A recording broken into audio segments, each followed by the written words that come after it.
Today I'm going to talk to you, so in contrast to what we just saw, apps that need no copy, many of us actually work on apps that have copy. A quick little thing before I get into copy and donuts is I'm Jaimee Newberry, as just introduced. I'm an independent experience design consultant. I just left Black Pixel in April, where I worked on many top secret things I can't talk about, hence the more general topic of copy. Before that, I was at Zappos. I worked on the Zappos. The Zappos apps were my babies in their first iteration. And before that, I was a partner in an animation and interactive firm. So that was pretty cool, too. Anyway, so I'm doing the indie thing again, and it's fun. Let's talk about some app copy, shall we? So today, here, how many of you actually would say you write app copy? All right, hey, that's a pretty good number. Do you enjoy writing app copy? Do you do it because there's not a designated app copywriter? Do you, and if you don't write app copy, do you often request copy for apps? So, and when I say this, let's talk about this a little bit. In the normal sort of design process that I go through, there isn't really a designated spot for copy. But something that I like to say is, if you design a thing that people are going to use, you're in the business of user experience, and I think that the copy is related to that. So, with copy, we have stuff like, so this talk actually came out of, I was doing a talk about that process, the UX thing, and how it's sort of like this, if you make a thing that people use, you're in the business of user experience. And I got on the topic of copy, and this is a very brief portion of the talk, and somebody said, well, my app doesn't have any copy. And I thought, wow, I haven't ever seen an app that has no copy. I mean, even the ones that you make, there's an app description, there's bug release notes, I have to imagine. There's, alerts and things. What if there's no connectivity and it needs that? So, UI microcopy, most of us have some sort of copy in the app, even if it's buttons, right? And so that's where this kind of came from. And so I wanted to talk about this and see how people are thinking about it. And not just copy, right? Like not just, like we get a set of standards. We know what the rules are, and we know where the alert messages are, and we have like some stock things to work with. But I find those to be so boring. This thing is really making a lot of noise. So often the copy that's included in those, it's great to have. It's great to have a reference, but isn't it a little dry sometimes? So here's something. I don't know if you guys have noticed, but every talk that has happened today, someone mentioned, the speaker mentioned the word fun. And I thought that was really interesting. Every single speaker used the word fun at one point in their talk today. And I thought that was really awesome, because that's sort of like my philosophy in life. I want to have fun, even with the words in apps. And you really have to think sometimes about, if it's contextually appropriate to be fun with your words, but I think it can be. I think we have an opportunity here to really engage with our users and make them enjoy the experience, even if it's the smallest, most delightful way. So what I would like to do is show you a few ways to make your copy. How do we avoid being bland? And one way is to have a copy framework. How many of you that write copy for apps have used a copy framework?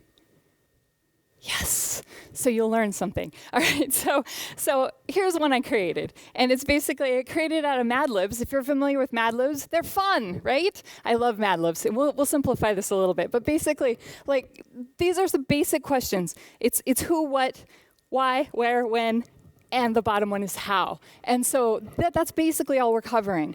But if you are asking somebody for copy for something, and here, let me populate that so you can actually kind of see what I'm talking about here. If you are requesting copy from someone, if you use this sort of structure, it helps them understand what kind of copy you need. How many of you have written like a request for copy, and you're like, well, it's at the point where the user does this, and then they have to do that, and then it's not that action, but this one that happens, and so we need a message that goes there, and it ends up being this super long explanation to get to what you're asking for, or if you're writing copy and you're trying to explain where it goes. Anyway, if you use a little structure like this, and you just answer those basic questions, it makes it a lot easier, right? So Mad Libs form I find to be very interesting and fun. And here's kind of like what some copy might look like that came from the exact, here I'll back up one. So the exact one, we're talking about a confirmation screen and then the email that goes with it. And so this Photo Jojo fun copy came out of this, you know? And I'm not saying that you always have to make it all fun and playful and crazy. You'll understand the context and the voice, right? I hope so. This is the same Mad Libs form, but in a simplified version. And so this might be more appropriate for wherever you're at, if you're working on your own products or if you're working with people who are a little more serious. This can be the same thing, and you'll notice that I circled tone. Tone is personality. And understanding the personality of your product, of the product you're working on, is a huge, huge thing in figuring out what words are actually going to be there. So like the Photo Jojo example, and that's something, I'll post these slides after this talk, where you can download any of those references if you would like, if you find them useful. But yeah, just trying to figure out the tone and the personality. So like, those things come from somewhere, and really thinking about that can sometimes be a challenge. So I would like to give you guys a couple things to think about if you are trying to identify either the tone of a product or helping your client or your business that you work with, if you're trying to help somebody figure out what the tone is supposed to be. So this is something I used to use. So credit Leah Bewley. She's an interaction designer for Intuit. She used to be with Adaptive Path back when I was with Zappos, and she used these tools. And what you do is you get the person, whoever you're working, if it's your product, to think about the product in sort of a personified way. So you ask, like, you know, if it were a person or if it were a room. And one that I sort of have grown out of, as I used to ask, like, what if it were an animal? But you always get like a panther because it's fast and sleek. So I just kind of dropped that one because like everybody wants a fast and sleek app. Okay, so you know, so I kind of steered away from those.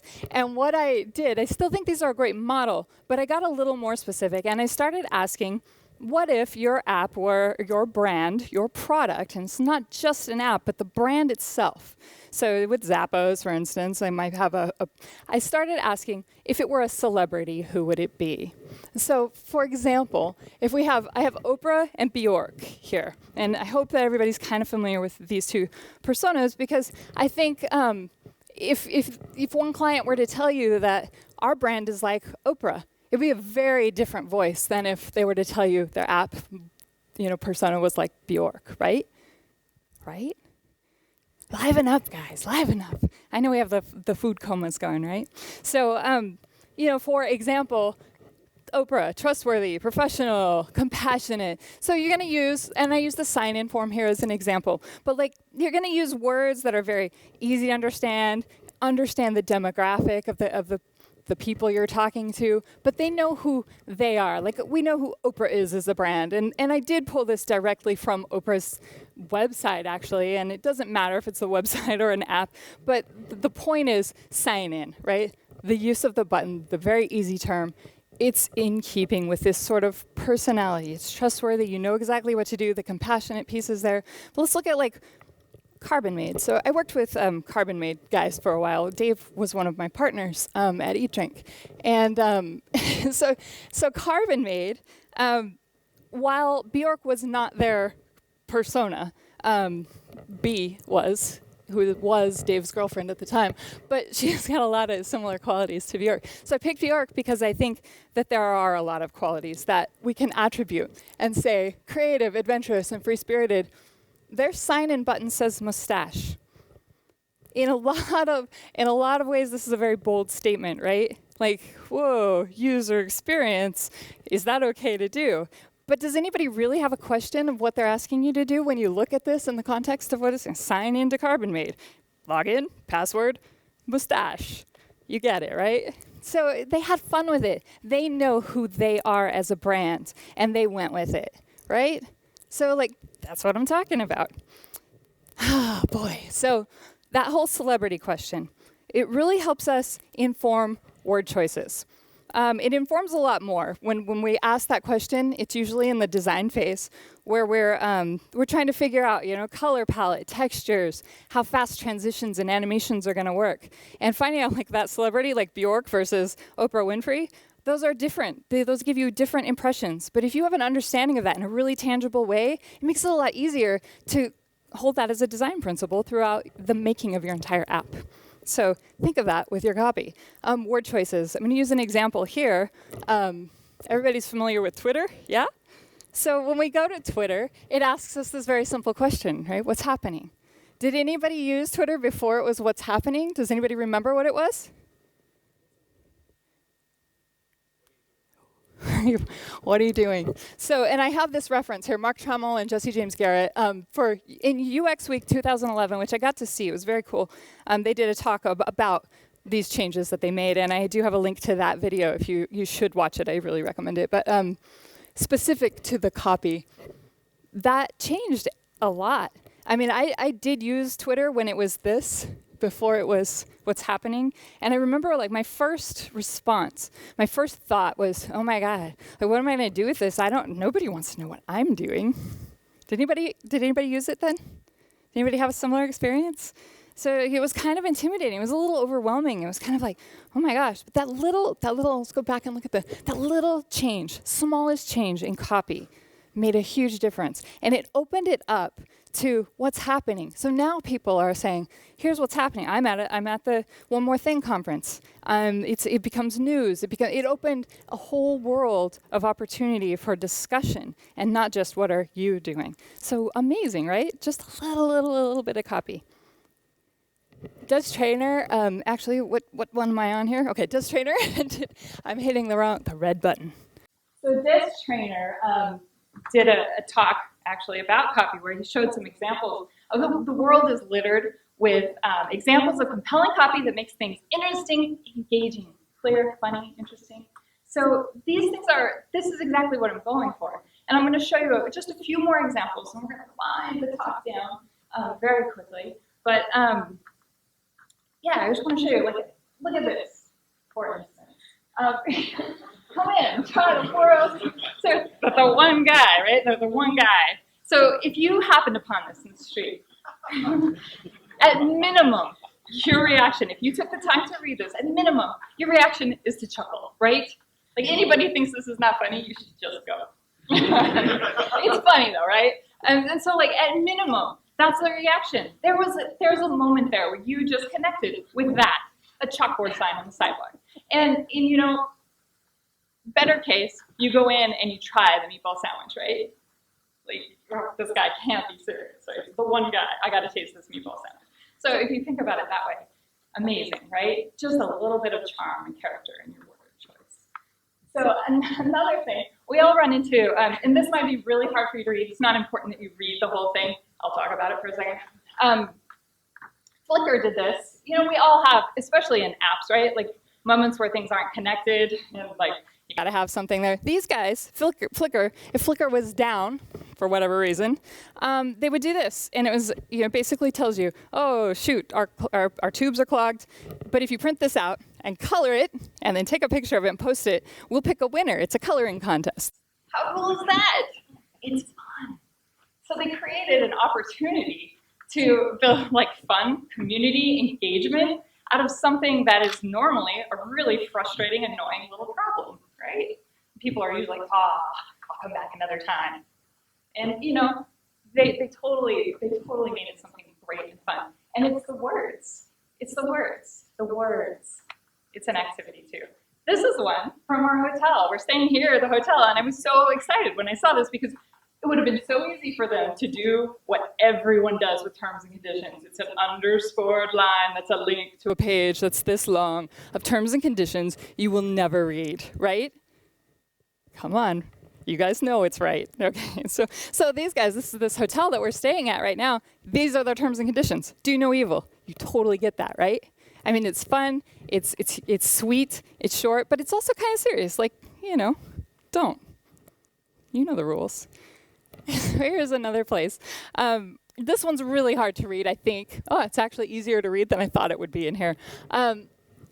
take a second and read this. I mean, this is great. This is release notes. And I really thought it was adorable. And these are recent release notes. And I just thought, oh, that's great. These are things that we're all interested in, and or maybe not, but you kind of know what's going on, right? And so release notes are another opportunity. Emails are an opportunity. And we kind of looked at that example earlier. Copy is... You guys done reading? I'll give you just a second. You can always go to the App Store and read Yelp's updates, right? But copy is fast, cheap, easy way to delight your users. It's a great way to engage with people and make the actions actually make sense, hopefully.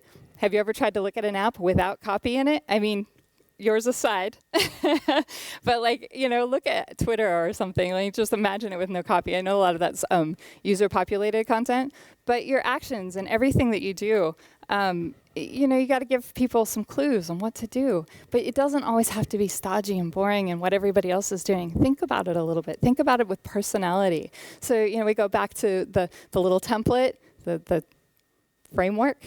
Copy framework. It's a great tool. It's a great tool if you're requesting the content. It's a great tool if you're giving the content.